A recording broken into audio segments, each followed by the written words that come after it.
Alright, bila shaka thank you so much kwa wale wote ambao tunazidi kuingia hapa kwenye Kisi Hot TV katika mpango huu mzima wa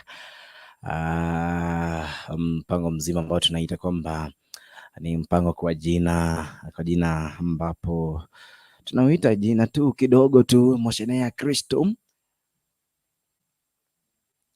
Leo tunaangalia tuone kama mambo yatakuwa vizuri, but the lights are trying to misbehave today, lakini tutaangalia tuone kama mambo yatakuwa vizuri in a few minutes, lakini mambo yote tunaamini kwamba mambo yako sawa kabisa and we are free to go, we are set to go, ili kwamba tuone kwamba tunasonga kwa njia iliyo nzuri. Alright, so I don't know mahali unaendelea kutupata ukiwa maeneo gani, ama unatupata ukiwa eneo lipi lile, but we are very much grateful kukuwa na wewe katika siku hii ya leo, ili kama tuzidi tukumtukuza Mwenyezi Mungu na kumwabudu na kumpa sifa, maana yeye anatosha kabisa katika maisha yetu, na pasipo yeye kwa kweli hatutaenenda na nguvu zetu, but it's because of his will, na kwa sababu yeye ametukubalia kama tuwe na siku hii iwe nzuri kwetu. We are happy to and we are free to go kabisa. I don't know uko maeneo gani, lakini niweze kuweka pale link ambao utaweza kuingia nayo in this very hour katika mida hii ya saa 2:34 saa ya Afrika Mashariki, tukiendelea kumshukuru Mwenyezi Mungu kwa sababu ya upendo na nguvu ambazo ametupa, na kwa sababu ya rehema ambazo Bwana huyu ambaye ni mwaminifu, he has catered for everything in our lives, na amefanya kwamba hatujabaki tu tulivyo, bali tu ameendelea kuwa ni mfalme kwa maisha yetu bila shaka. Ikiwa ndipo naendelea kutune in, ndio tunaita kwamba ni harakati zile tu za kuingia kwenye studio wakati huu wa jioni, nikitumai kwamba ikiwa kwamba ulikuwa na Moshenee nyingine pale nje kidogo tu imeishaisha pale, lakini sasa tunaingia katika ile Moshenee ya Kristo kwa njia iliyo nzuri sana katika mida hii, nikitumai kwamba hata kama siku imekuwa refu, na ndiposa unajua tukasema kwamba yule mtu mwenye alikuwa tu aliangalia tu akasema sijui kama umewahi kuwa kwa boutique, sijui kama umewahi kuwa kwa boutique kwa njia siku moja au siku nyingine pale, na umeangalia vile boutique inavyokwenda.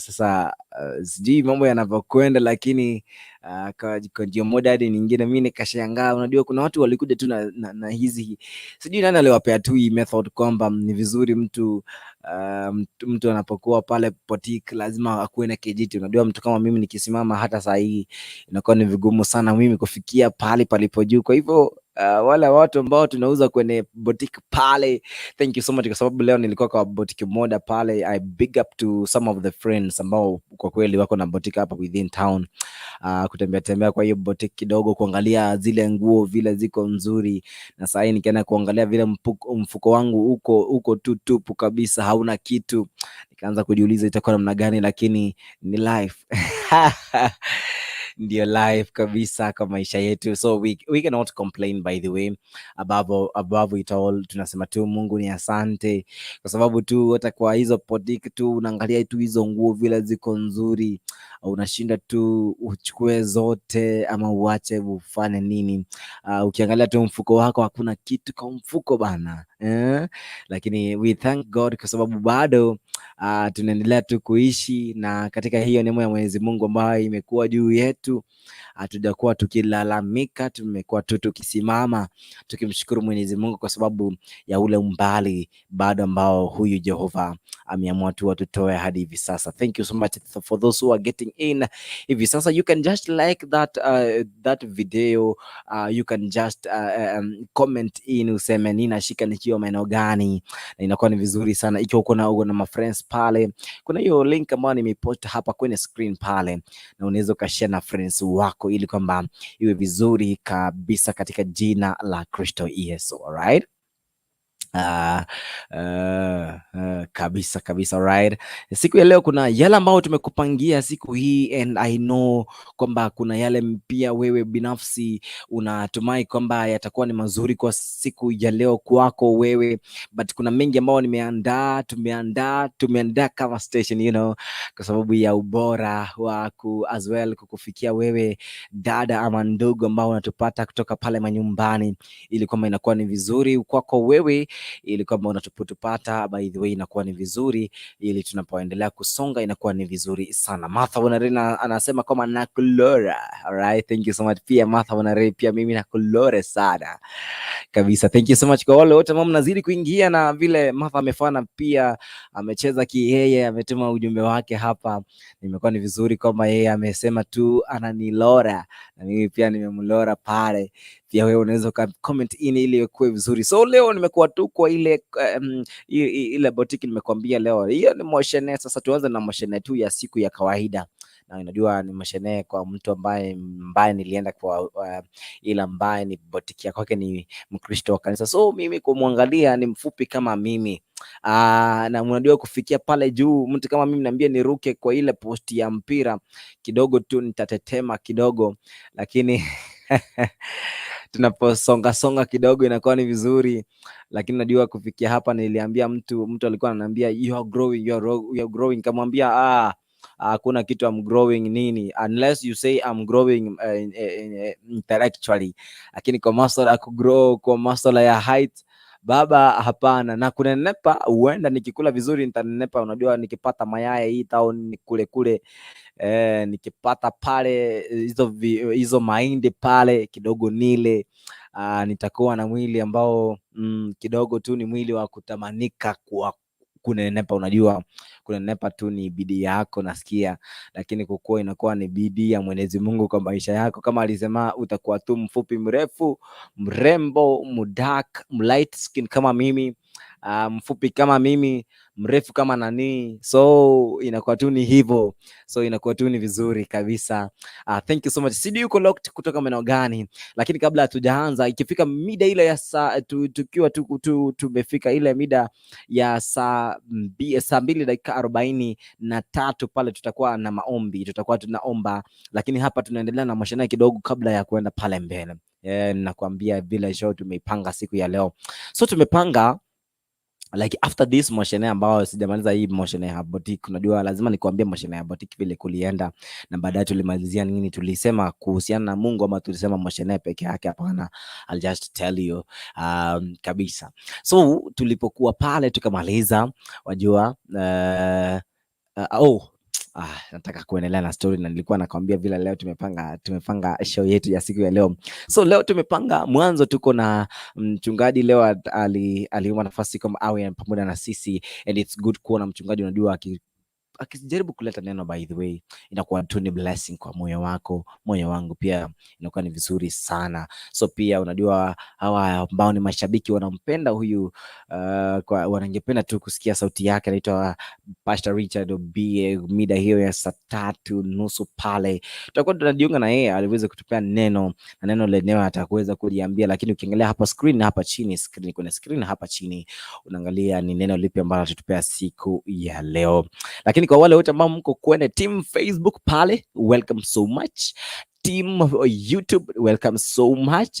Team zote ambao tuko pale manyumbani tunaendelea kufuatilia papa hapa, welcome and welcome and welcome kabisa, ili kama tuzidi kufuatilia papa hapa, tujue kwamba mambo yanaenda namna gani. Unajua ni vizuri tu kujua mambo yanaenda namna gani, so that ikuwe ni vizuri kusonga kwa njia iliyo speciali kwa maisha yetu, right kabisa. Haya, leo lighting imekuwa ngori kidogo, lakini tunashughulikia. Ukiona kwamba nimezima kamera ama yule ambaye anakuja kushughulikia hapa ataniambia kwamba nizime kamera kidogo, nitakwambia, nitakuwa ninaongea kidogo tu ili kwamba ashughulikie kidogo swala hilo la kamera. Kwa hivyo anaendelea kushika pale, anaendelea kujua ni ipi anatukia huku ndani, na itakuwa ni vizuri sana.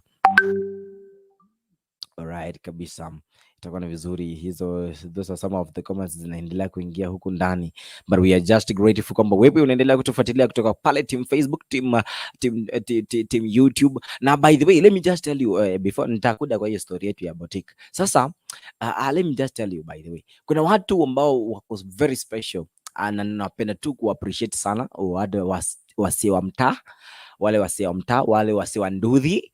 So by the way, unajua bila Ndudhi town siwezi fika hapa. And by the way, wale wazito wa Ndudhi ni wazee ambao wazee ambao tunawapenda sana, na pia wale wazee ambao mpende kuita wasee, ni vizuri sana mjue kwamba tunawapenda sana, and big up sana. Thank you kwa kufanya kazi nzuri. Na siku hizi unajua, nasikia kwamba siku hizi mnanga hizo ma pressure, na siku hizi mko sawa. Siku hizi curfew ilitolewa kidogo, hata usiku nikitoka hapa inakuwa ni vizuri hata kufika mahali ninataka. Ikiwa ninataka kwenda pale kuworship pahali, inakuwa ni vizuri kwangu mimi kufika pale. Ikiwa kwamba nenda sasa unajua hapa tukianza kuongelea tu kwa neno la Mwenyezi Mungu inakuwa ni ngumu sana. Alright, sasa mimi kufika kwa ile boutique, by the way, nakwambia tukumaliza unajua. Sasa mimi nikamuuliza hii boutique kulikuanga na plan gani? Because by the way, let me just tell you this. Ikiwa unataka tu kujua, ukiwa unataka tu kugrow, lazima ujue historia ya mtu, alianzanga kitu namna gani. Kidogo tu inakuanga ni kama ushuhuda, inakuwa kama ushuhuda. So ikiwa kama ushuhuda kwa maisha yako, at least pia unapata kakaredi fulani pia. Hata mimi naweza nikafungua boutique bwana. So itakuwa tu rahisi kwetu pia sisi, you know, the youth wapenangi hii, lakini let us try to discuss about this, you know, ni vizuri. So nikamuuliza ulianzanga aje hii story? Kanambia hii story, by the way, ilikuja from a friend. Kanambia nifanye hivi na hivi. Aliponiambia, nilikuwa tu nafanya kazi ndogo sana, kazi ndogo sana, na that time nilikuwa a student. So wakati niliingia tu kwa hii town, kanambia kidogo nienda nikamshikilie kwa boutique kwake. Akafanya for 3, 4, 5 years.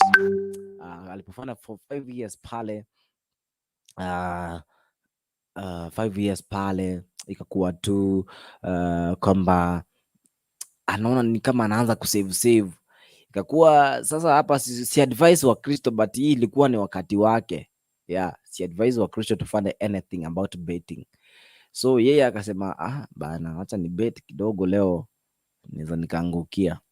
So kijana akabet, akapata 500k, kanzanga. So I'm not advocating kwamba to bet, by the way. Hii ni kama patapotea. Yes. So akabet na yeye kainuka in that way, and ndio akasonga, because aliposonga, this is where he is. Akamwa, because he was working kwa hiyo boutique, akasema sasa unajua lazima nifungue hata mimi boutique ya kwangu, because naona vile vitu zinaendanga, because analetanga stock na hii pesa, na alikuwa amemfundisha vile mahali anaenda anachukua hizo nguo huko Nairobi. Si zile za mtumba, zile za mtumba ni zile tu nzuri. So akamwambia vile anastahili kukua, and then inakuwa tu ni vizuri.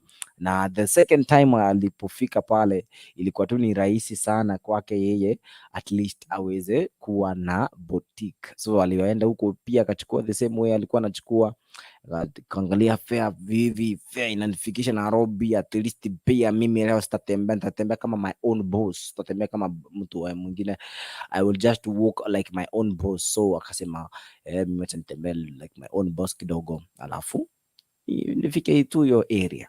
So yeye akafika akachukua hizo nguo, akaanzisha tu boutique, akalipianga rent ya 3 months. Aliniambia 3 months. Akasema sasa hii 3 months, because najua sijui kama vile mambo yatakuwa hiyo kuhook up, kujuana na makastoma itakuwa rahisi, lazima ichukue time, because hata wewe ukikumbuka, ukianzanga na stock, unaanzanga na stock kidogo, na hata ukianza hoteli leo utapika bundle siku ya kwanza unafungua. That is abnormal. Hata kama ni faith, hiyo that is abnormal, because haujajulikana bwana. You cannot just unaanza tu leo alafu unaanza kupika bundle, alafu unaanza tu kupika bundle hivyo tu siku ya kwanza. Si hata watu watashangaa, kwani huyo mtu wako aje? Because you know, kuna hoteli zingine mnakimbishana nazo, so hiyo ikiwa ni mara yako ya kwanza, alafu unafungua hoteli, alafu unapika bando, that is a waste, unaelewa. So yeye pia akaanzanga tu na kidogo, unajua pia akalilipianga rent, kwa sababu anajua kunaweza kuwa na diversity ya kutopata rent, na pia kuna matumizi hivi anaweza tumia, so akaanzanga hivyo. But now you can see hapa town bana, ni ajulikana Baraka not, unajua siwezi market kwa sababu akanipea pesa ya mfuko. Sina pesa hapa hata kunidia credit. Alright, bila shaka ikiwa kwamba nipo naendelea kuingia hapa, hata nimepitisha wakati ambao nilikwambia kwamba tungeanza maombi, lakini ilikuwa ni Moshenee kidogo. Unajua Moshenee tunaipiga kwa hei alafu tunaingia. Alright, I want us to pray kwa pamoja ili kwamba iweze kuwa vizuri. So mimi najua mara nyingi taukodolea macho, lakini wewe by the way funga tu, kwa sababu mimi nikifunga macho na hata taa zitazima hapa na nisijue, so lazima nijue ikiwa kumekuwa na kosa, nakwambia haraka. Alright, naomba ufunge macho tuweze tukaomba. Bwana wetu Yesu, tunakushukuru kwa sababu ya ulinzi wako, tunakushukuru kwa sababu wewe ni mwaminifu, tunakushukuru kwa sababu wewe Bwana umetufikisha siku hii, siku ya Thursday, kwa ni throwback Thursday. Bwana tunakushukuru kwa sababu Bwana tangia asubuhi tumeona ukweli kwamba wewe unaweza, tumeona ukweli kwamba wewe unaweza kugawanya na hata kugawanya yale ambao ni mabaya yasitufikie na yale mazuri yaweze kutufikia. Bwana, asante kwa sababu ya siku hii ambayo Mungu umeweza kuifanya kwa maisha yetu, na kwa kweli tunakushukuru kwa sababu Bwana hatujabaki tulivyo tangia asubuhi ilipoanza. Kumekuwa na mageuzi katika maisha yetu, hata tumeweza kukua kiroho na hata kimwili. Bwana, tunalitukuza jina lako na tunaliinua kwa sababu wewe ni mwaminifu. Asante kwa sababu Bwana siku hii umeiandaa kwa sababu ya yule ambaye ni mtazamaji katika siku ya leo.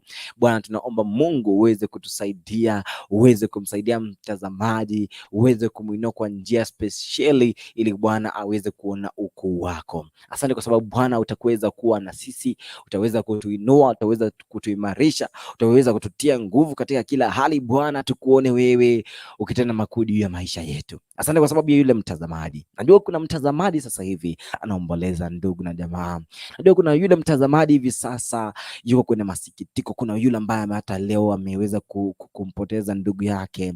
Inaweza kuwa ni kumpoteza kwa sababu ya mahusiano na mambo mengine, lakini Jehova tunajua kwamba wewe ni dawa kwa haya yote katika maisha yetu. Asante kwa sababu Bwana katika isho yote ya Moshenee ya Christ utakuwa pamoja na sisi ili kwamba tuweze kuenda na wewe katika jina la Kristo Yesu tumeomba. Amen, amen and amen. Alright, wacha tushughulikie kidogo masuala ya kamera, alafu nitaweza kurejea because I'm not comfortable by the way. Nikiwa hapa I'm not comfortable kwa sababu cameraman yuko pale na anaendelea atashughulikia hii kamera kwa njia ile nzuri, na nitapoteza sauti kwa dakika moja tu, alafu tutaweza kurejea ili kuwe vizuri kwetu na itakuwa ni vizuri pia kwako, kwa sababu ukiwa unaona lights zikiwa nzuri inakuwa ni vizuri. Polycarp sasa anasema amen, right? Nitarejea tu ina few. Kwa hivyo wale ambao mnaendelea kuingia hivi sasa, don't worry, I'm just coming. Hebu tuangalie na cameraman kwamba ni kipi ambacho tukinastahili kifanye tu in this very time. Alright, kabisa. So in a couple of some minutes tutaweza kurejea badala, lakini 4 seconds tu napoteza tu light yangu hapa kidogo tu.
Alright, nimerejea tena ili kwamba tuzidi kuendelea ikiwa kwamba ni hitilafu hizo tu kidogo, lakini tumeangalia kwamba itawezekana, lakini itawezekana tu baadaye, baada ya sisi tukiangalia angalia moja mbili tatu tuweze kujua ni yapi atakuwa akiendelea hivi sasa, lakini kwa sasa tuweze kuendelea. So I was saying kwamba thank you so much kwa wale wote ambao mnazidi kuifuatilia hapa hapa kwenye Kisi Hot TV, na kidogo tu leo mtatusamea kwa sababu ya hizo lights zinaendelea kuangaliwa, tuone kama itakuwa ni vizuri kufikia hapo kesho, ili kwamba ikuwe vizuri kwetu sisi wote ambao tutakuwa tukifuatilia kwa njia iliyo nzuri. Kuanzia hapo kesho tutaangalia kwamba mambo ya light imekuwa vizuri, lakini kwa sasa haimaanishi kwamba tutaendelea kwa njia iliyo nzuri. And let me just take my notebook kidogo. Pia wewe najua kwamba utatake notebook yako kidogo ili kama tuweze kujua ni yapi haya. Nilikwambia kwamba hakuna hitaji tu kuwe na Moshenee tu pale nyumbani, ile Moshenee ya mtu tu, lakini nataka tu kuwe na Moshenee ya Christ tu kwa maisha yako. At least you can grow and you can move to another level, kwa sababu hii Moshenee ya Christ tu ikikuja kwako na ukishaikubali tu moyoni mwako, inakuwa ni rahisi sana kusonga kutoka kwa hatua moja hadi nyingine, because it's very easy for you to really accept who God is to your life. So bila shaka, so thank you for those who are still following hivi sasa, zikiwa zimekatika dakika 54 baada ya saa 2 saa ya Afrika Mashariki, ikiwa ni jioni. Sijui umeteka hapa saa hii ama hujateka, lakini naamini kwamba katika wakati huu bila shaka inakuwa ni vizuri tunapokuwa tukigrow kwa hili neno la Mwenyezi Mungu, na tutakuwa tukifuatilia bila shaka kwa njia iliyo nzuri katika asubuhi hii, katika usiku huu, asubuhi tena. Unajua nimefanya show asubuhi, sasa naona ni kama saa hii tena ni asubuhi tena si asubuhi lakini ni jioni. Thank you for those who are still following right here. Nita Papa Isaac Leonard. Unajua tangia utoto wangu tu nimeitunga tu pastor, so ilibidi tu nimekuwa papa wa watu wengi, kwa sababu Ukristo Ukristo lazima ukuwe baba wa watu wengi, so lazima nilichukua hilo jina kama Papa Isaac Leonard, bila shaka kwa njia iliyo nzuri, because it's for you people, wale watu ambao ni wale ambao ulifuatilia sana kwa mambo ya huduma bila shaka. Alright, thank you so much kwa wale wote ambao mnazidi kufuatilia all those churches, na kama wewe una represent church yako, bila shaka inakuwa ni vizuri sana ikiwa hiyo denomination yako kwa umerepresent siku ya leo and they are very much happy. Kidogo tu useme tu ni pastor fulani alikuhubiria, they will be very much happy kwa sababu wanaelewa huyu pastor na kuanga ni mtafash kidogo. Alright, thank you so much kwa wale wote ambao mnaendelea kujoin hapa kwenye Kisi Hot TV in this very nice evening. Najua kwamba kabla ya news za siku ya leo kuna news ambayo niko nayo kwa sababu ya Moshenee ya Christ, na najua kwamba after that itakuwa kwamba umegrow tu kispiritually, nitakuwa ni nzuri ajabu. Are you following kabisa? Aya, inakuwa ni vizuri tunaposonga hapo.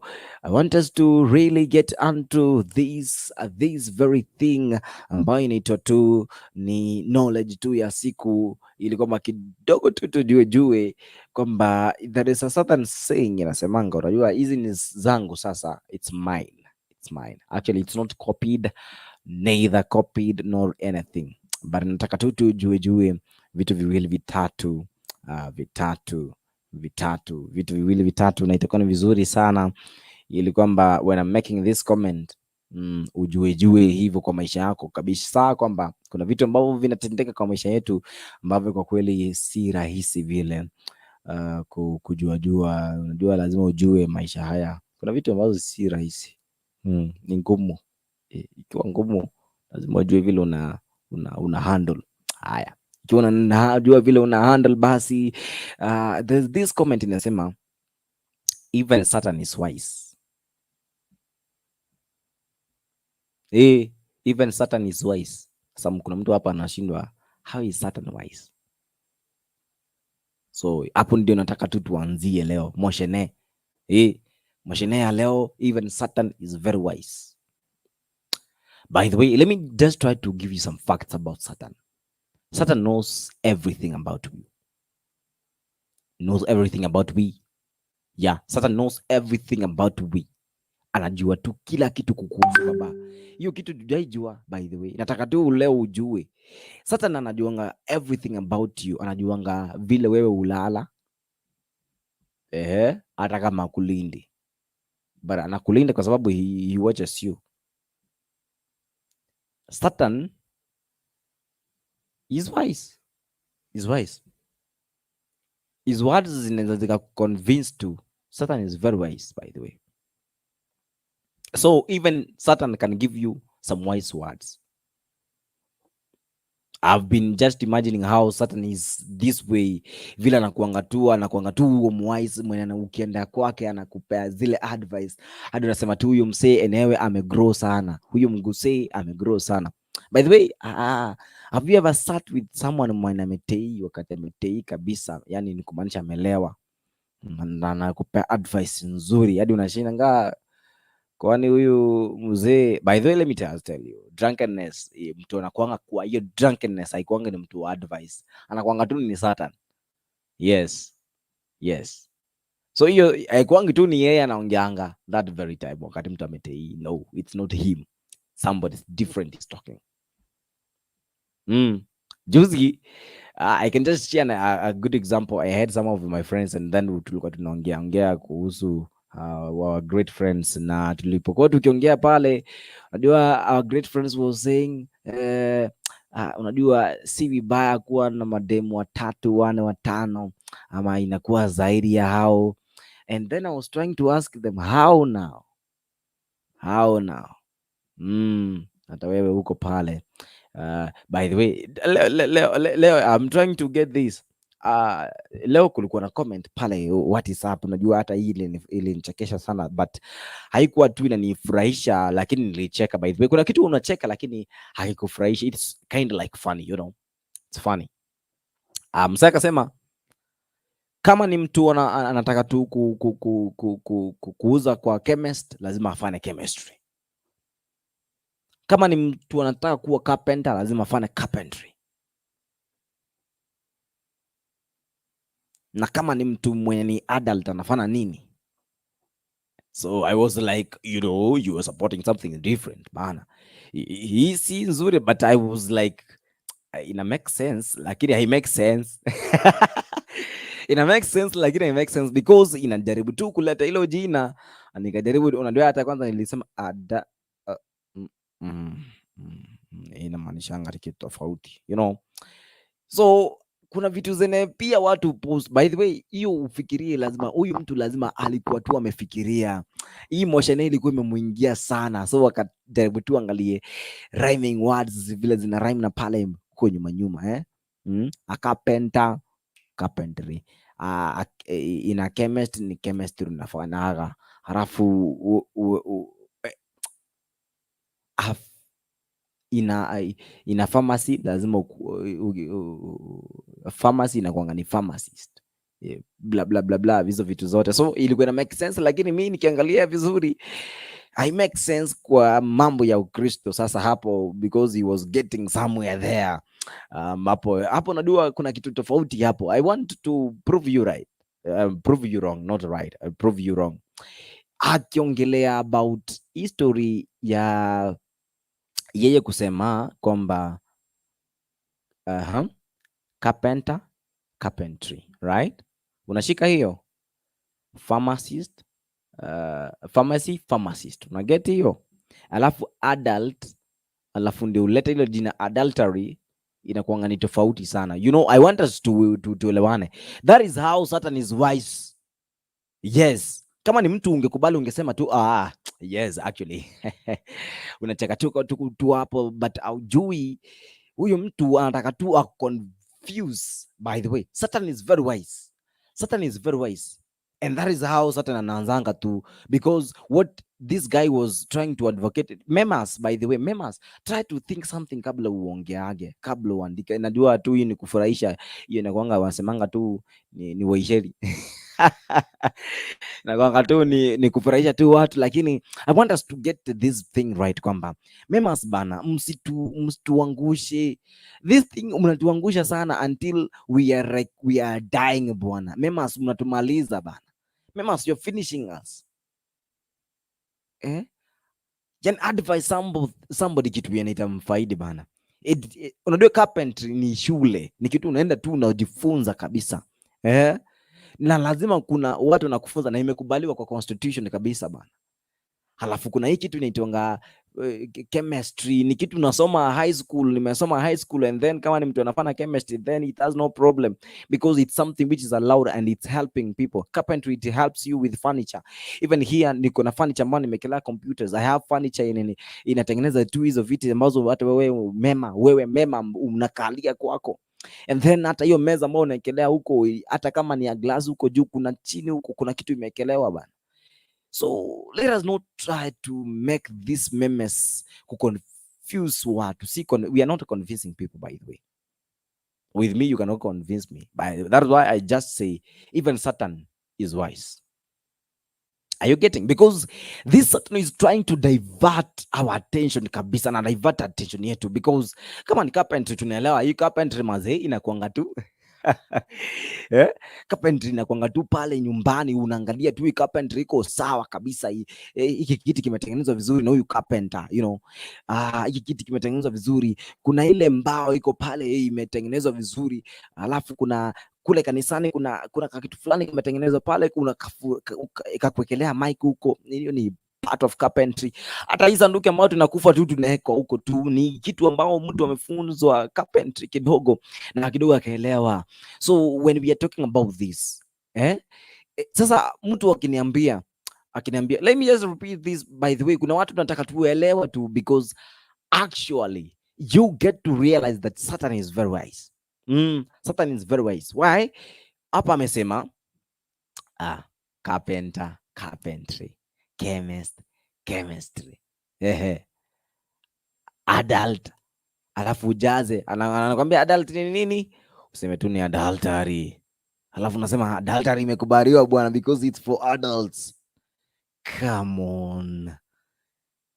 on my dear Christian, hii Moshenee ya Christ itakujenga, utajua kitu unafanya. Tusikuwe tu ni watu tunafuatilia zile memes nzuri sana, zile memes unafurahi, anyway this is a good joke, and then inakuingia in a few minutes unapata yule kijana wa church mazee, umeanza tu kuhang up na wao wasichana, hauna mwelekeo, huko na yule msichana wa wedding bana, lakini haujui utafanya wedding na yeye lini, na haujui utafanya vipi. Wewe tu ni mambo ya double pale, hata inakuwa ni tripling, inakuwa tu na kuwa na concubines wengi kama Solomon because unaangalia tu hii statement ilifanya tu in a way like it's trying. Unajua memes bana, memes, I'm trying to advise by memes. By the way, memes, you are doing a good job. Sometimes you do post about God, you do post about etiquette, you do post about our life, our way of thing. But by the way, pia najua tu hiyo place ndio nyinyi hukulia sana, hizo memes huwa zina trend kama hiyo leo imetrend sana, and I was so worried.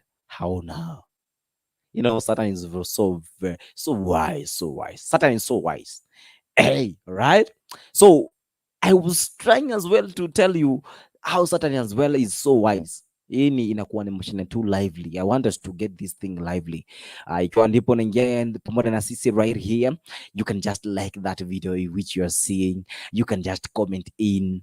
Tukiendelea na Moshenee yetu. You can just follow kwa hiyo link pale, uweze kuingia na hiyo StreamYard pale, uweze kuingia hapa, inakuwa ni vizuri. Show yetu inaisha mwendo wa saa 4 jioni, kabla mimi ku hand over to Kurukuntu right here kwa Kisi Hot TV. Just follow kwa hii Moshenee ya Christ right away, na inakuwa tu ni nzuri, na unaendelea kusonga kwa njia nzuri sana. Alright, so another Moshenee, how Satan is ever wise. We have been walking all along. Satan anakuanga tu wise in another way. By the way, I want to get to those people who are married right away. Wale ambao ni I know not I want to get leo naangalia about vijana leo tunaenda nini nayo. I want us to get that advice kabisa. ingie tu kwa akili zetu. Now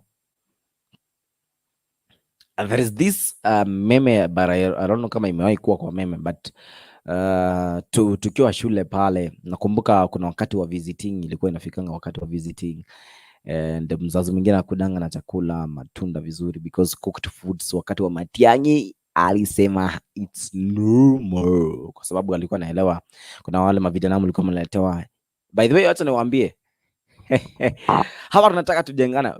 Those guys ambao mlikuwa na familia nzuri nzuri nzuri nzuri ajabu, and I'm very much thankful because of God for those family ambazo muko nazo right there. So wakati wa visiting, mzazi alikuwa anakuletea nyama, kuku fry, pizza, whatever, pizza pale, wengine wanatewa pizza, alafu ndio mzazi mwingine anakudanga na gazeti kwa shule, and then hii gazeti anakuja nayo. This is a throwback, by the way. I'm trying to get back to throwback na hiyo Moshenee, na pia vile ilikuwa inasaidia, and I'm very much thankful wakati wa Matiang'i alipokuja, he tried to balance these things, kwa sababu mzazi hata kama angekuwa tajiri namna gani hangeleta matunda gunia mzima, because he is capable of doing that for the child of that son of the daughter. Hata ungeleta maziwa, mzazi unaangalia maziwa itakuwa ni mingi, sitaweza kubeba na itakuwa ni mzito. Mzazi ana keep quiet. Sasa kidogo Matiang'i, I'm very much grateful, glad that uliangalia hiki tukaangalia. By the way, wale mavijana walikuwa wanatoka kwa hizi familia zilikuwa ni chini, walikuwa wanaumia sana, and that is why even theft was, you can just testify, theft ilikuwa very high wakati huo. Wakati wa unaangalia mtoto ameletewa chakula kidogo, peani is so selfish, unapata tu kijana ameingia pale kwa hiyo sanduku amevunja kabisa. And by the way, there is a friend alikuwa ananiambia mimi siwezi funga box yangu because yeye alikuwa anataka kwa background, so hakuna kitu yeye angekuwa anaficha. Kama ni ni sabuni alikuwa anaenda kwa bafu kama wengine, anaingia kwenye bafu vizuri, anasema sasa mimi God, sasa wewe leta hiyo sabuni nioge. So vile alikuwa tu mswiti toka, anakuwa anaambia rafiki yake, by the way, nataka hiyo brush kidogo, at least nikae nayo. Anampea hiyo brush. Kama ni nguo ilikuwa ni chafu sana kidogo, anamwambia unisaidie sabuni niguzishe kidogo, anaguza kidogo, anaosha nguo. Kama ni kuoga, anaona wakati wa asubuhi sana, wakati watu wanaoga kabisa, wakati mtu ameji that is very tricky, but I want to demonstrate it. Wakati mtu amejipaka sabuni kabisa kwa kichwa hivi, alafu anajaribu kunawa uso, sasa hiyo sabuni inamuingia, na yeye ameshashika hiyo sabuni amefanya haraka haraka, because anajua hii sabuni si yake, na the moment hiyo kijana atafanya mkono namna hii kuangalia hiyo sabuni kama hipo na aikosa, itakuwa tu ni ngori sana. So yeye alikuwa ananiambia mimi never siwezi kanunua sabuni because I know my parents, I can't stress to them, because what I need it's only pocket money and fare coming here. Mambo ya shopping niloyoambia because ninajua vile ile background inatoka inakuwa namna gani.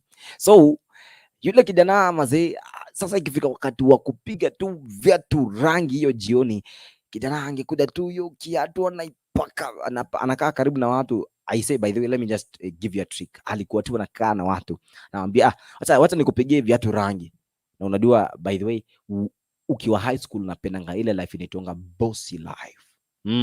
Nataka tu kuwa boss kila wakati, so kila mtu alikuwa anataka tu akuwe boss hiyo time. So kijana angepeana viatu pale, na hiyo neema ya kuongea apewe tu pale hivyo, na aweze tu kupiga rangi vizuri, na akimaliza pale inakuwa ni ngori sana, akimaliza tu yeye hata vyake pia amepiga rangi. I say amebahatika. How? Why am I saying this? Ni kwa sababu kwa maisha yetu we are trying to get this sense. Try to get this sense. Maisha yako ndugu yangu, stay wewe mwenye uko high school, najua kuna wale ambao watakuja hii holiday and you get this video, and whoever maybe you are at home and you have that smartphone unaangalia papa hapa, and maybe you are that parent and you are just following this Moshenee ya Christ, at least you'll get to advise your daughter and son. So I'm saying this because najua kuna ile pressure inakonga shuleni na you feel like to be like someone. unahitaji tu uwe mtu ambaye unaishi tu ile boss life, pia wewe upigiwe viatu rangi, na kama iwezekani utafanya namna gani? That is why kwa hii maisha tuko na watu sampuli mbalimbali. Kuna yule mtu ambaye yeye by the way, let me just tell you this trick. And by the way, I promise you nitafanya hii story, hii story ya watu wa kupaka viatu rangi. I'll do this story by the way. Those people are very much blessed. Are very much blessed. Why? Huyo msee ananekea sana na kuna language nzuri sana, anakwambia viatu zako ni smart, na unajua akikwambia tu viatu zako, hiyo compliment already imekushika. Asante. Na wewe unasema hata kama hiyo kiatu imeraruka kidogo, unasema thank you. Unakuwa you feel bossy, by the way, you feel bossy. So wewe upige hesabu tu, hao watu wanafanya at the end of the day wanapata pesa mingi hata kuliko huyo mtu wa nudhi. That is the fact, by the way, that is the very much fact. I did a story, kind of like of story I did it sometimes back, lakini this time nitaifanya. I'm very sure with our able cameraman tutafanya hiyo story. I'm very sure tutafanya hiyo story and it will be very awesome to you. Itakuwa part of shuhuda ndani ya Moshenee live, right? Kabisa. Haya. So I'm telling this story because najua kuna wewe unapendanga tu kuwa hiyo life ya bossy tu sana pale shuleni, pale hata pale nyumbani. You are very poor, you come from a very poor background. Unaenda pale kazini unaangalia tu watu vile wanavalia vizuri sana, and then you get to find unataka tu vali kama wao exactly. You know, your net worth is not equivalent to the way of your lifestyle. Haiwezi endana, achana tu. Because by the way, to realize that this person is poor, amevalia vizuri, ana fair mahali anaenda. To realize this person is very poor, amevalia vizuri, akienda chacha ana Biblia. Bana, unavalia klasi, viatu leo umechange, kesho umechange, lakini Biblia hujainunua. Biblia ni 700, 500, 600. You haven't bought even one. I say, Wakristo wangu, Wakristo wenzangu, thank you so much kwa wale wote ambao unazidi kutufuatilia hapa. You can like that video, you can share with friends, you can get onto this stream here. Tutaweza kuendelea kwa njia ile nzuri, and just tell friends to tell a friend kama Moshenee ya Christ inaendelea hapa kwenye Kisi Hot TV, ukiwa na mimi Papa Isaac Leonard bila shaka. All right, so I was saying, I'm trying to finish this. Satan is so and before I get to finish, because niko karibu kumaliza, zimebakia dakika 15 hivi niweze kuenda kwake pastor ili aweze kuingia kidogo atuchangamshe na neno. By the way, atueleke kwa hiyo focus. So emotion ya Christ inatuambia hivi, kuna wakati una feel like kuna wakati una feel like unataka tu kuwa boss. Umeajiriwa pahali but unataka kubehave kama boss. It can't happen. You know, nakwambia it can't happen. What you need to do is when you care till the last hour. Kama kuna mtu ananijuanga, wacha nijisifie kidogo. Kama kuna mtu ananijua, anajua how humble I am, na anajua vile mimi ni humble. Yes. So that is, mimi ukiniambia nifanye kitu fulani, I cannot deny, I cannot just say I cannot do it and all that. Nikipata umeketi kiti changu, mimi siwezi kuambia amka, you just silent. Nikikupata tu unaniongea, si I just smile, nakwambia ni aje poa. But hii mambo ya kuwa tu bossy, you know, I can deal with you, naweza nakupeleka court, ninajua law. Do you know the constitution? Do you know what it says? Kristo mwenzangu mazee, hiyo Moshenee ya watu isikusumbue. Wewe tu kwa na hiyo Moshenee ya Christ, nakwambia tu word ya God ni ya kwanza, na ukiwa nayo kwa maisha yako inakuwa tu nasonga bila hata kuangalia nyuma. Na ukisonga hivyo, watu wanakuangalia ukisonga mbele, wanashangaa kwani huyu kijana anasonga namna gani, yule mzee anasonga namna gani, because I know women ndio tunapendanga Moshenee, si ndio? hata mavijana siku hizi tunapendanga Moshenee. So inakuwa tu ni vizuri ukiongea hiyo Moshenee ya Christ, inakujenga, unasonga hatua baada ya hatua. I say unaweza kuenda kwa njia ambayo inastahili vizuri. Haya, so I'm saying Satan is a liar.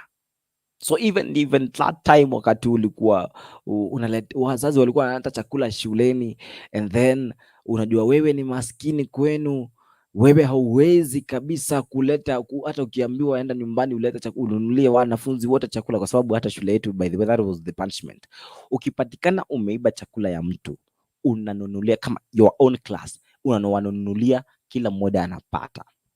Now wakati huo, because Satan is a liar, but I'm very much happy because it was temptation that time. I know it was temptation na hiyo pressure, vile mtu anataka kuwa bosi, akaiba tu nyama ya mtu that time before hiyo ilikuwa itolewa, akaiba tu nyama ya mtu, akasema iko nini, na alipopatwa akakula akasema kwani mnaleta nyama hapa amtupei bwana, mimi si nimekula, nimejispoil kivyangu.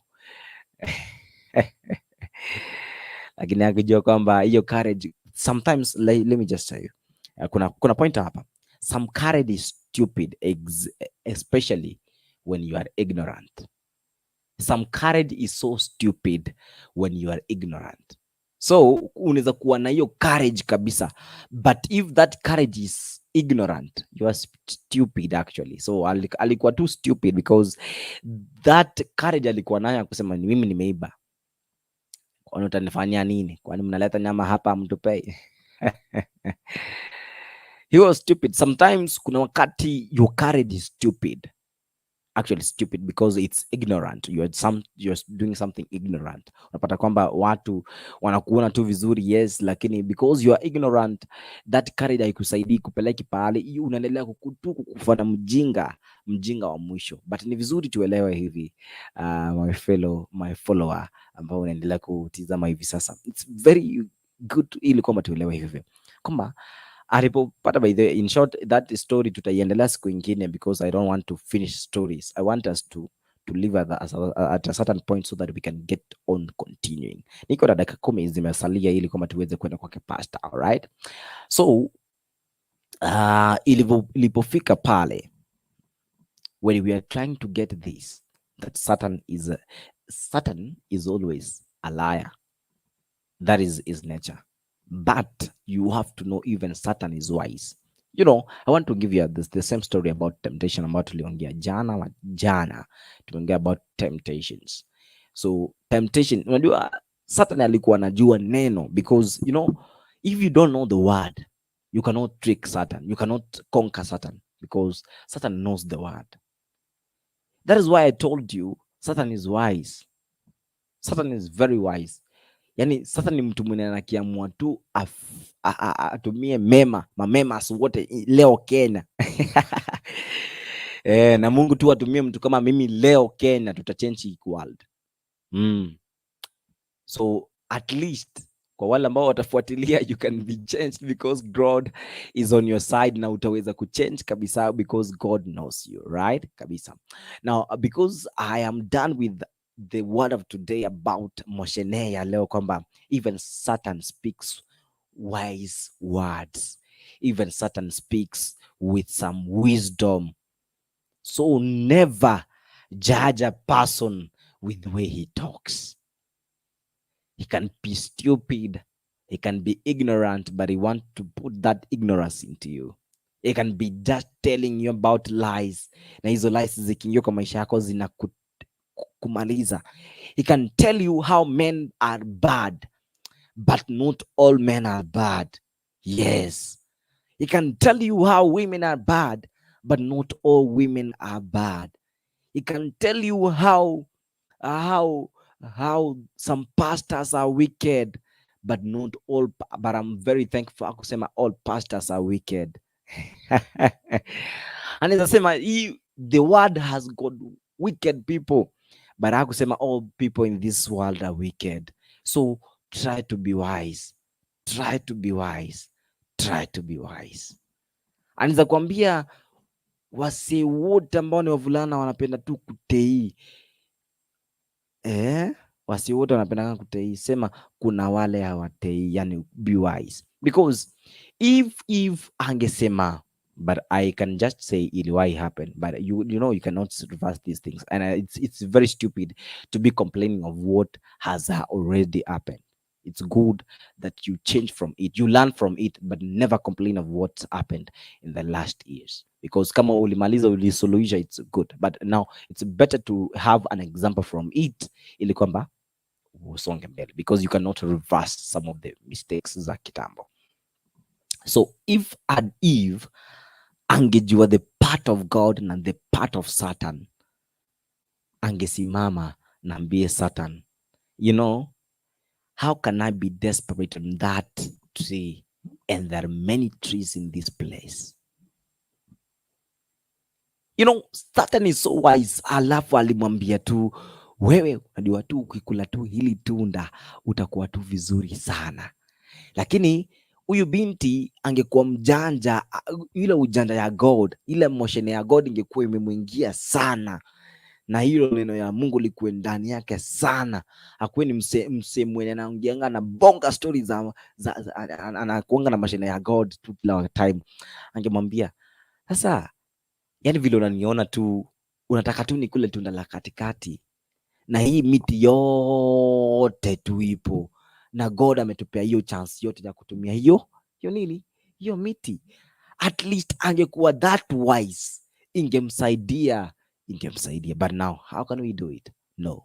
That is why today, leo nimekwambia, leo na ujue siku ya leo, kuna ile sauti ya ndani ambayo mara nyingi na kuongelesha, inakwambia mwanangu, usipotee, mwanangu, ninakupenda, mwanangu, wewe ni wa dhamana, mwanangu, nilikununua kwa damu ya gharama, damu ya dhamana, mwanangu, nilikuleta tu kwa hii dunia kwa sababu niko na purpose na maisha yako. Sitaki uangamie, nataka tu usonge mbele, ili kuwe na furaha kwa hii dunia, ili kuwe na amani kwa watu ambao na kuangalia wewe wanasema kwamba huyu mtu ni wa Mungu. And ukijua tu hivyo, inakuwa kwamba wewe hauwezi ukashangazwa, hauwezi ukaangushwa, hauwezi ukatingizika na Moshenee ya shetani. Moshenee ya Christ itakutosha, na utajua vile unastahili kuwa wise, na God akusaidie. Inakuwa ni vizuri, nimekuwa nikiongea sheng sana kidogo, nimekuwa nikichangana ndimi za Kiswahili na Kizungu, lakini ni vizuri kwamba tumeelewa kidogo ili kwamba tujue hiyo Moshenee ya Christ imeingia tu ndani yetu. Tumeelewa kwamba God ni mwema kwa maisha yetu, yani Mungu ni mwaminifu kwa maisha yetu. Inabidi tusonge tu, tupige hatua, tujue tu huyu Mungu anajua maisha yetu, anatujali, anajua nafsi zetu, anajua mahitaji yetu. Yeye ni Mungu aliye na hekima zaidi ya huyu shetani, na ukiwa ndani yake anakuhekimisha, na kwa kila hali hautapotea, hautapoteza, hautalalamika, kwa sababu huyu Mungu yuko katika upande wako. God is wise than we know about Satan. God is wise than we know about this Satan, because asingekuwa wise, angemtuma mwana wake wa kipekee atufilie, yani hajitoe kafara tu kwa sababu ya mimi na wewe, ndugu yangu, dada yangu. You know, so kuna mambo tofauti tofauti ambayo tukiyafuata na katika maisha yetu tukiyafuata, haswa kwa kuzingatia neno la Mwenyezi Mungu, inakuwa kwamba tunakuwa na neno hili linazidi kuwa ndani ya maisha yetu. Kwa hivyo usiogope ndugu yangu, usiogope dada yangu, kwa sababu Mungu tu amechagua kwamba mimi na wewe tuweze kuishi katika haya maisha tukiwa na hiyo Moshenee ya Christ, Moshenee ya God, Moshenee ya Christ ikitawala tu maisha yako, na kwa kwamba unasonga hatua baada ya hatua bila kutingizika, bila kutikisika, bila kuogopa, bila kuwa tu na masikitiko, bila tu kuogopa lolote, kwa sababu naamini Mungu ni mwaminifu. So in a few minutes tutakuwa naye pasta hivi sasa. Najua kwamba anaendelea kujiandaa ili aweze kuingia hapa ndani, ili kwamba ikuwe vizuri sana kwa kwetu sisi kujua kwamba ni yepi haya ambayo anaweza kuongelea katika siku ya leo, ikiwa kama anaongelea kuhusu kumserve Mungu na nyumba yako. I don't know kama kuna manyumbani unamserve Mungu na nyumba yako, ili kwamba ikuwe vizuri, ili kwamba ikuwe vizuri sana, ikuwe vizuri sana kwa kwetu sisi wote tu kusonga kwa njia ambayo ni specially. Pastor Obie ataweza kuingia hapa kwa mida tu, dakika chache tu zimebakia, zile dakika ni ngapi? Dakika ambazo ni tatu tu, kwa sababu mbili kwanza, kwa sababu zimekatika dakika 28 baada ya saa 3 jioni. Bila shaka nikijua kwamba watu wametake sapa, kwa hivyo kama mtu ametake sapa pale manyumbani, itakuwa ni vizuri ukiingia hapa, tukiendelea kuingia hapa kwenye Moshenee ya Christ, tuweze kusikia leo Pastor ametuandalia nini katika siku hii ya leo, ili kwamba uweze kutuambia lile neno ambalo ametuandalia katika siku hii, na tuweze kujua ni yapi haya ambayo Mungu amesema kwamba lazima leo tuyafahamu, lazima leo tuyajue kidogo, na yaweze kutusaidia katika maisha yetu ya kusonga na maisha yetu ya mbeleni bila shaka. Kwa hivyo sina lingine la kuongezea, bali tu kuwakaribisha nyinyi wote wale ambao mko pale nyumbani, wale ambao natumai kwamba hivi sasa umetoka kazini, you want to hear that word, vile mtumishi atakavyolileta katika siku ya leo, ili kwamba ikuwe vizuri kwetu kuweza kujua ni yepi ambayo Bwana wetu Yesu Kristo anayo kwa sababu ya maisha yetu na kwa sababu ya kutubarikie sisi wote kabisa. Mtumishi ataweza kuingia hivi sasa in a short while, ili kwamba tujue ikiwa kwamba ni neno lipi ambalo ametuandalia siku hii ya leo. Usiondoke.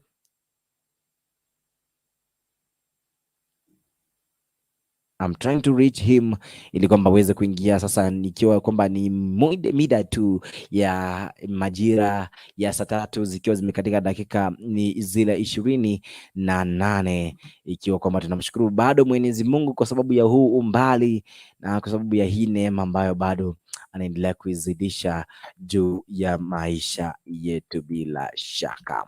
Alright, itakuwa ni vizuri tukiendelea kuingia hapa, na itakuwa kwamba tunamshukuru Mwenyezi Mungu kwa sababu ya haki na mapendo yake ambayo anazidi kuyafanya juu ya maisha yetu. Right? Sawa. Haya, iko vizuri kabisa.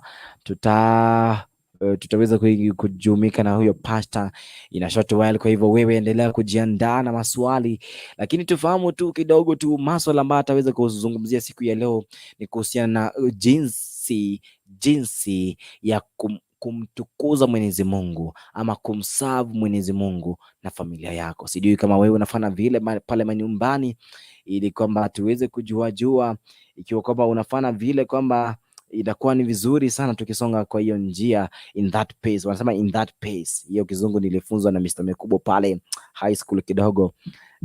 Sasa kidogo tutajua ni yapi haya ambayo mtumishi leo ametuandalia katika siku hii ya leo.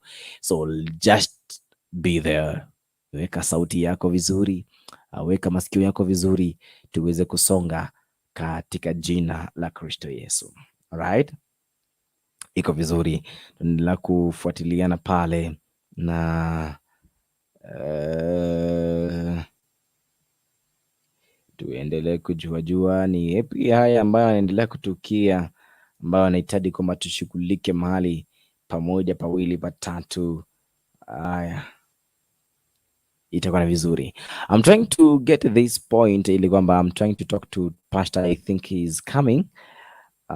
He's coming in a short while, and ikiwa uko pale and you want to get right here, unaweza ukaingia na hii StreamYard ambayo nimeipaste hapo, ili kwamba tuweze kuongea katika mida hii. I know uko pale and you want to talk to us, itakuwa ni vizuri tukiweza kuongea na wewe mida kama hii. Ikiwa uko pale, you can just get in right away, itakuwa ni vizuri sana. So otherwise, by the way, ile Moshenee yangu ya boutique nilimalizia wapi? Nilimalizia kusema unaweza ukagrow. Lakini sikuambia tulimalizia wapi. So niliwaambia tulipomaliza pale, akanambia hata hivyo siku yenye alimaliza tu kupata tu hiyo kazi, amekuwa tu mwaminifu kwa maswala ya kumshukuru Mwenyezi Mungu, because anaelewa tu kwamba Mungu ndiye amempia hayo yote, hiyo kazi yote ambayo ameifanya wakati huo wote, ikikuwa kwamba ni Mungu amemsaidia na amefikia katika mahali ambapo amefikia hivi sasa. So he's trying to tell us kwamba ili kutuonesha kwamba sisi, mimi na wewe, we can just reach our destiny. Mahali ambapo tunataka tufike, tunaweza tukafika pale ikiwa tunakubali tu tufike pale, ikiwa tunakubali sisi ni kina nani, ikiwa tunakubali kwamba Mwenyezi Mungu yuko katika upande wetu, ikiwa tunakubali kwamba tutaweza kufikia lengo na maazimio yetu. So it's very simple. Ukiwa uko pale, you want to get into this StreamYard, ingia kwa hiyo StreamYard bila shaka kwa hivi sasa, ili kama tuweze kuongea, najua mimi napenda kusmile tu once, sijui ni kwa nini, lakini ndio maana nikaitwa Isaac the Laughter. Ye laughter inakudanga tu once. Right, vizuri. So those people who are getting in, God bless you so much. I see some of them kwa njia mtandao wa WhatsApp pale wanaendelea kutuma jumbe zao. God bless you so much. Itakuwa ni vizuri tukiendelea kusonga kwa njia hiyo ambao ni njia nzuri ajabu. You can like the video right away. Ikiwa unaendelea kutizama pale, you can subscribe if you are watching through this YouTube channel ambao ni Akisi Hot TV, na itakuwa ni vizuri. Na ikiwa pale uko na any concern ambao ungependa tu kujua, you can just type. Na ukiwa na hii show inakubamba mahali popote ulipo, you can just as well type, na itakuwa ni vizuri tukiendelea kwa hiyo pace ambayo God ametubless nayo kabisa. Itakuwa ni vizuri sana kabisa ajabu. Haya, tutaweza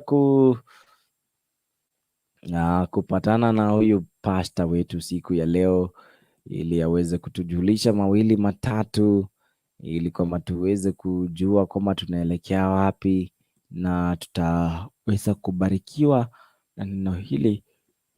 Bila shaka ni Pastor Bie ambao tunamngojea kwa muda tu mfupi tu, ataweza kuingia hapa. Pastor Richard Obie kanisa atawaambia kanisa lenyewe ni lipi, na itakuwa ni vizuri ikiwa kwamba tutaweza kuwa na njia hiyo. Okay, itakuwa ni vizuri. Haya, tuendelee tu kufuatilia pale, itakuwa ni vizuri. I'm trying to connect to him, kwa hivyo msijali kidogo tu niweze kufanya mawasiliano na yeye, alafu nitarejea ili kama tusonge, zikiwa zimekatika dakika 35 baada ya saa 3 jioni. Usibanduke kwa sababu ninarejea. I'm trying to connect ili kujua kwamba pastor wetu yuko wapi hivi sasa, ili kwamba tujue. Unajua, ningekuweka music uendelee kusikiza, lakini kidogo kwa sababu hairuhusi kwa sasa, tutampigia tu simu kidogo tu nijue kwamba ikiwa juu aja, najua kwamba nini napenda kwamba mjue. Itakuwa ni vizuri kwamba tutajua yale ambayo yatakuwa yanajaa siku hii. Naona kwamba connection imeenda through vizuri, tuweze kuingia pamoja na yeye katika siku ya leo, usiku huu, ili kwamba aweze kutufahamisha mawili matatu. Pastor, Bwana Yesu asifiwe.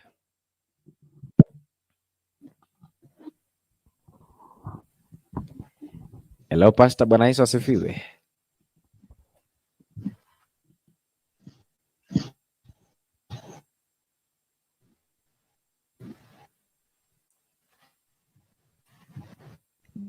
Hello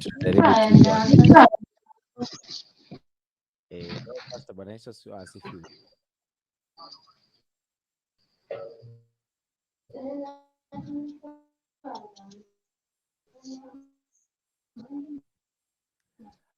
Alright, yuko kwenye maandalizi kidogo, tutaweza kurejea kwake, lakini msijali kwa sababu ya hitilafu hizo kidogo, anaendelea kujiandaa, lakini nitaweza kujua nikiona kamera kwamba imeonyesha light pale, nitajua kwamba pastor yuko pamoja na sisi, na itakuwa ni vizuri tukiongea pamoja na yeye this very evening kwa njia iliyo nzuri, na naamini kwamba ameweza kunipata kwa sasa. Pastor, Bwana Yesu asifiwe.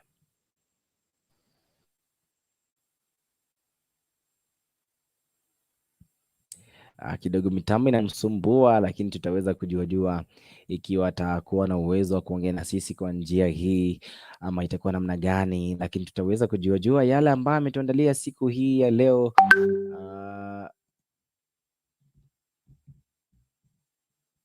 Ili tujue ameandaa nini.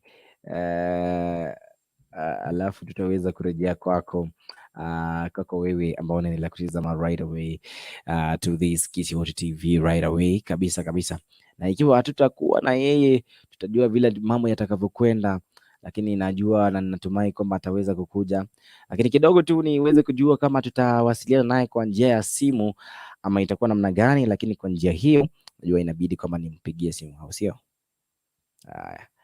Kidogo tu ameweza kurejea tena, wacha tujaribu tu tuone ikiwa mawasiliano yetu yataweza kwenda through kabisa, na tunaamini kwamba hapa sasa hata shetani ambaye anataka kututatiza hataweza kwa sasa, kwa sababu ikiwa nimeona kamera pale itakuwa ni vizuri sisi kuweza kuongea naye ambaye ameingia hivi sasa, na ikiwa atakuwa na earphones zitamsaidia. Pastor, ikiwa uko na earphones pale zitakusaidia sana. I wish kama uko nazo utumie kwa kuweka kwa masikio ili kama kuwasiliana kwetu kuwe ni rahisi sana. Lakini kabla ya sisi kuendelea pale, ikiwa unaendelea tu kutizama Kisi Hot TV right away, anakukaribisha sana ili kama tuzidi. Pastor ameweza kuingia hapa mida ya saa 3:40 ili aweze kutupa neno, na nilipokuagiza hapa awali kwamba neno la siku ya leo itakuwa ni masuala yako, ni jinsi ya kumwabudu Mwenyezi Mungu ukiwa unajumuisha familia kwako pale, kwa sababu maabudu pia vizuri pia kudumisha familia ya kwako. Na inakuwa kwamba hata Yoshua, na nikidhani tu sijui kama ni Yoshua ambaye namjua pia, na kuna watu zaidi ambao walikuwa tu wakimwabudu Mwenyezi Mungu kwa njia ambayo ilikuwa ni halali na familia zao, na ilikuwa ni vizuri sana. Pasha tena mitambo imemkataa, sijui ni kwa nini, lakini I'll just call him ili kama tujue shida iko wapi. I'm trying to call, najua hapa tuko live, najua lazima tufanye vitu zetu lively, inakuwa ni njia nzuri sana. Kabisa kabisa kabisa kabisa. Tutajaribu kumpigia simu kidogo, tujue kama mambo yako swari ama yako swafi. Kama yako vizuri itakuwa ni vizuri sisi kurejea na yeye, lakini kabla ya hilo kidogo tu nimpigie simu itakuwa ni vizuri, ili kama tujue kama kweli pasta network ni shida ama iko namna gani. Lakini kwa njia hiyo, ikiwa italeta ni shida, tutatumia mambo ya mitambo ingine. Kwa njia ya simu pia itakuwa mbaya, lakini watu wanapenda tu kuona mtu anapoongea, anapohubiri. Lakini kwa leo, ikiwa kama hatutafaulu, basi tutaweza tu kuvumiliana tu, kwa sababu hali hii sasa imekuwa ni tete. Inakuwa kwamba ni tete. Pastor, Bwana Yesu asifiwe. Amen. Sijui mitambo imekuwa mizuri ama bado inatatiza. Alright. Alright, wacha tuangalie kama tunaweza tukaweka simu. Wacha nita make call, nikipiga nita make call hivi sasa ili kama tuweze kuwasiliana na wewe kwa njia ya simu. Alright, vizuri sana. Huyo ni Pasha, tumeweza kuongea naye. Umesikia kwamba hali ya mitambo imekuwa ni tofauti kidogo, lakini tutarejea kidogo tu. Hitilafu hiyo tutairekebisha kwa dakika sekunde tu, alafu tuko sawa. Tuko sawa pale, itakuwa ni vizuri ikiwa kwamba tutakuwa pale na tutakuwa tukifuatilia kwa njia hiyo iliyo nzuri. You can just comment in, tutaongelea kuhusu njia ya kumserve God na masuala ya familia, ukikuwa unajumuisha familia kwako pale. Kwa hivyo ikiwa kwamba una any question you can just ask, lakini kwa sasa kidogo tu nipumue, hata nikaleta kopo la maji kidogo nikapugie tu maji kidogo, sababu nasikia mioyo yangu tu inasumbua, lakini tutaweza kujua ni yapi kwa wakati huu. Kwa siku ya leo nitaona tu atafanya tu introduction, kwa sababu wakati mwingine tutampa nafasi aweze kutuhubiria hapa tu kwenye Kisi Hot TV. Kwa hivyo haitakuwa mbali sana, kwa hivyo usijali, tutaweza kurejea kwake kwa njia iliyo nzuri. Lakini kwa sasa Naona tena amejaribu kuingia. Tujaribu tu kuona kama tutaweza kuwasiliana. Pastor, kwa sasa unanipata?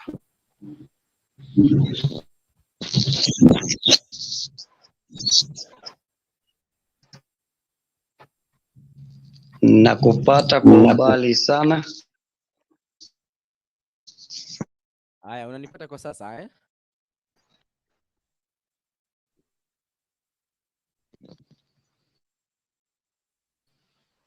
Lakini bado kuna tatizo la kukatika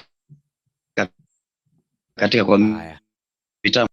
Haya, tutangazia hiyo.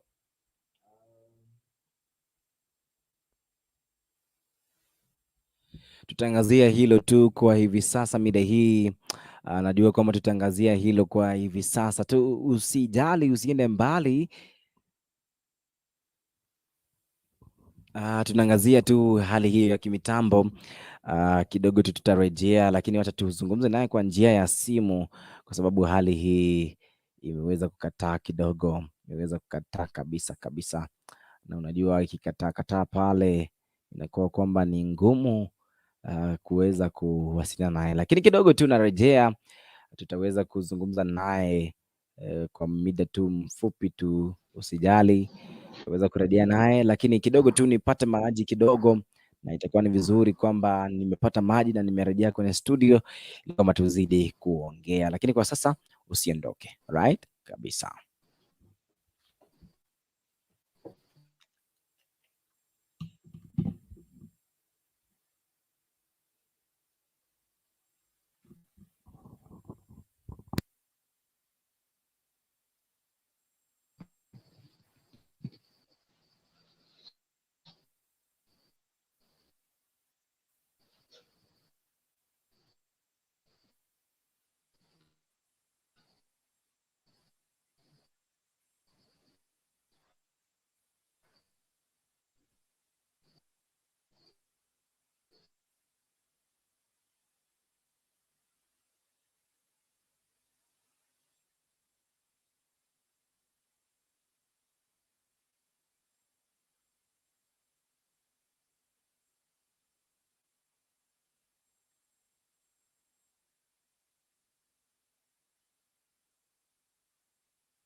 Na kidogo tu mitambo imekuwa ni mzuri, lakini kwa sababu ya pasta tu tutaweza kuongea naye kidogo tu, ataweza kufanya introduction kwa siku ya leo, alafu ni kwa sababu tumefanya mawasiliano tu kidogo, na naona kwamba akiweza kufanya introduction kidogo kwako pia wewe, itakuwa ni vizuri kumjua, ili kwamba anaporejea tena siku nyingine hapa itakuwa ni vizuri sisi kuendelea. Lakini kwa sasa narejea tu kwa dakika tena moja tu ama sekunde chache tu, narejea, tusiondoke tena.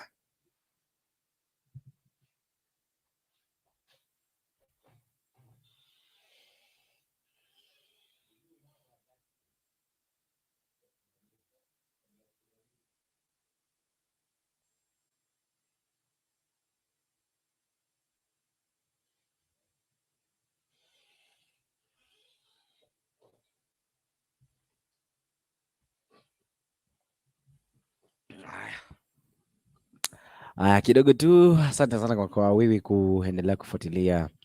Pole sana kwa leo, tumekuwa na shughuli ambazo kwa kweli si nzuri kwa mtazamaji, lakini tutahakikisha kwamba wewe umeridhia. Pole kwa siku ya leo, lakini tutaweza kuhakikisha kwamba umeridhia siku za hapo mbeleni. Hiyo ni kumaanisha ni ya kuanzia hapo kesho na kuendelea, kwa sababu ya wakati, bila shaka vile vile itakuwa ni vizuri. Haya, yes Pastor, Bwana Yesu asifiwe. Najua kwamba harakati za mitambo zimekuwa zina tatizo kidogo, lakini kwa sababu ya matatizo ya kimitambo, pole.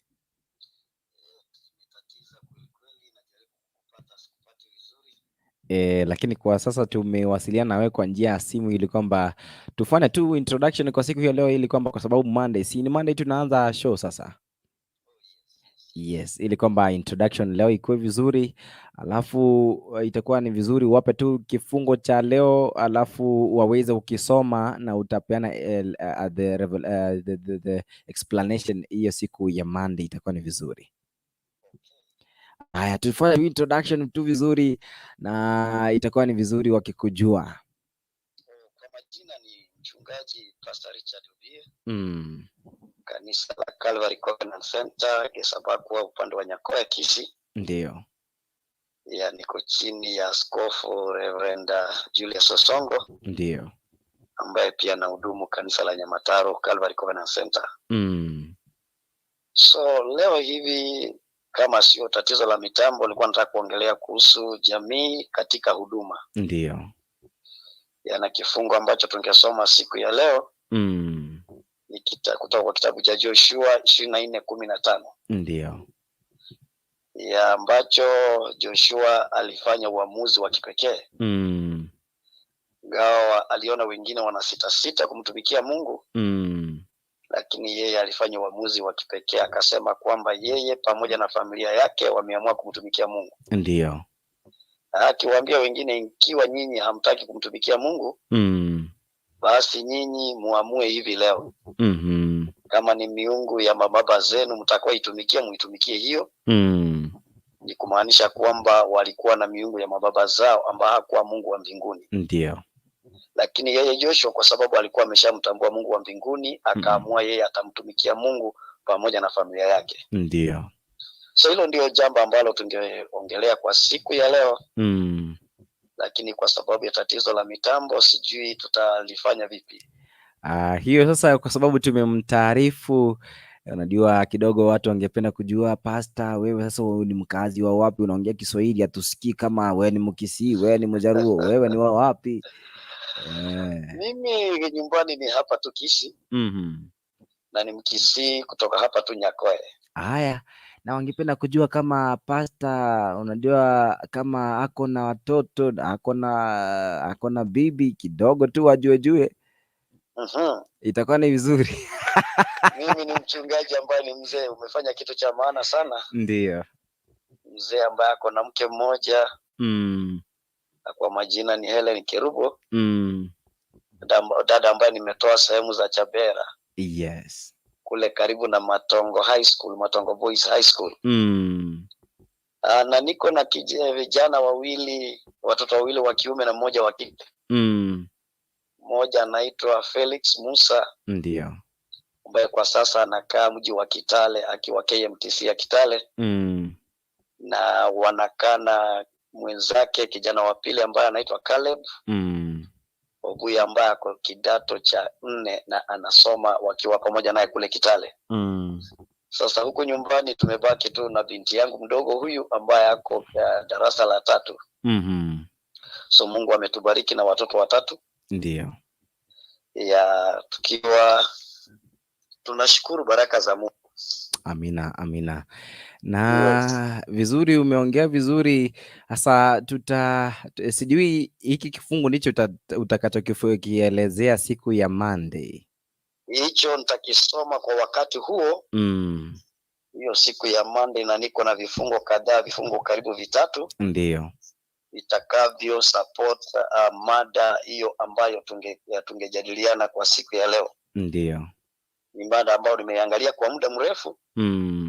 Na nikaona ni vizuri kwamba tukapata kuongea juu yake, kwa sababu jamii nyingi kwa sasa utapata wazazi wanamtumikia Mungu vizuri. Ndio. Lakini unapata kwamba watoto hawako katika huduma. Na inakuwa ni hatari sana wakati ambapo wazazi wako katika huduma na watoto hawako katika huduma. Hiyo inasababisha kurudishwa nyuma kwa huduma za watumishi wa Mungu. Kweli kabisa. Kwa sababu itawezekana kwamba unapokuwa katika huduma na watoto wako ama jamii yako haiko katika huduma, hamtaweza kudeliver kwa njia ambayo ni nzuri. Ndio. Kwa sababu utakuwa unaendelea na huduma, lakini huku nyuma unavutwa, labda watoto ni walevi, watoto wanafanya mambo yasiyo sawa. Mtu hawezi akakusapoti katika hiyo huduma, na unapata kwamba mambo hayaendi vizuri. Ndio. So ni kumaanisha kwamba lazima tufanye uamuzi ulio bora kama jamii. Sisi wote kwa pamoja kama jamii, watu ambao wanaishi pamoja, watu ambao Mungu anawashughulikia wakiwa pamoja. Tupate kushikana mikono katika huduma hii na tukapata kufanya kazi ya Mungu kwa pamoja. Amina, amina. Inakuwa rahisi sana na inakuwa vema, inakuwa rahisi sana kumtumikia Mungu pamoja na jamii yako. Yes. Asante sana Pastor, tutaweza kukuja kwako siku hiyo ya Jumatatu ili kwamba tuweze kuwasiliana kwa njia nzuri. Hii siwezi kusema hewani, nitakwambia tu ni network gani utatumia siku hiyo ili isikuwe na kutatiza, kwa sababu tukisema network fulani itakuwa kama tuna market. Yes, ni kweli. Itakuwa ni vizuri, lakini tunashukuru sana kwa sababu ya kuchukua wakati wako, nikitumai kwamba hivi sasa ushakula sapa. Sasa ndio nilikuwa nimengojea kabisa, nasema kwamba nimalize show ndipo nikule. Sikuwa nataka tatizo lolote likapata kuizuia. Ndio. Unajua kwa kazi tunayofanya, tumefanya na wewe kazi kwa muda mrefu. Ndio. Unaelewa sana kwamba mimi humakinika sana wakati ambapo najua kwamba tunafanya huduma. Ndio kweli.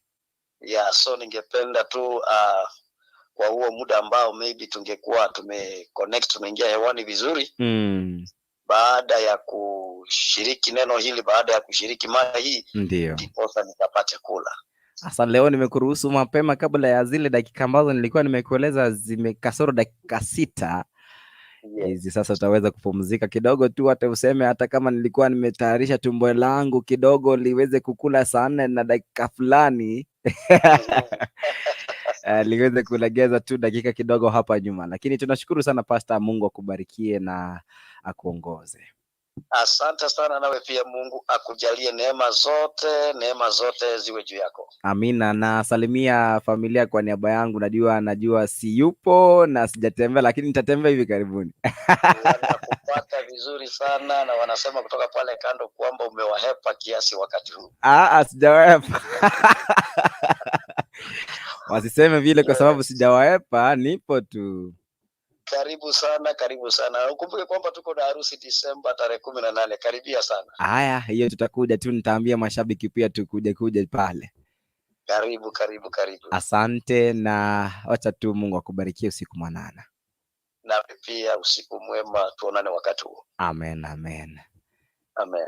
Amekuwa ndiye Pastor Obi ambaye tumeweza kuongea na yeye, nikitumai kwamba hii leo tutamalizia show hapa kwa sababu ya wakati ambapo unaposonga hivi. Sasa ni kumaanisha kwamba kwa sababu tumekuwa na shida hiyo, lakini kumbuka kwamba on Monday atakuwa hapa kwa sababu ataweza kusema neno hilo ili kwamba tuweze kushirikiana na kujua. Unajua ni vizuri tunapokuwa kwa hili neno, linatuimarisha, linatujenga, linatufanya kwamba tunaendelea kukua siku baada ya siku nyingine.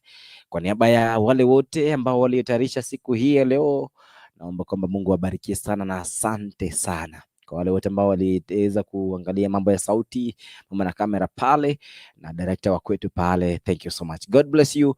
Na kuachia siku hii mwanana, usiku huu mwanana, na ikiwa kuna uwezekano tutapatana hapa kesho asubuhi kwa ile ambayo inaitwa ni show ya Inuka, ili kama tuinuka na Mwenyezi Mungu katika asubuhi hiyo. Bwana wetu mwenye uwezo na neema kubarikia, kuongoze, akutie nguvu na akujaze siku zote. Pole kwa wale ambao mmepoteza ndugu na jamaa, lakini naamini kwamba Bwana wetu ambaye ni mwaminifu ataweza kutubarikia wakati huo wote, haswa katika ile familia pale wa nyumbani ambapo Shosha aliaga. Tunapeana pole sana hata hivi sasa kwa jamaa, marafiki na wote ambao wanaendelea kutufuatilia kutoka kila pembe ya nchi.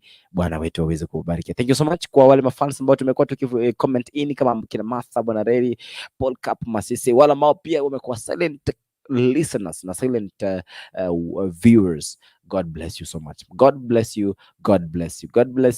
Goodbye. Tunaona siku ya kesho. Mungu wa neema wabariki. May the grace of our Lord Jesus Christ and the love of God and the fellowship of the Holy Spirit be with us now and forevermore. Amen and amen. Goodbye. God bless you.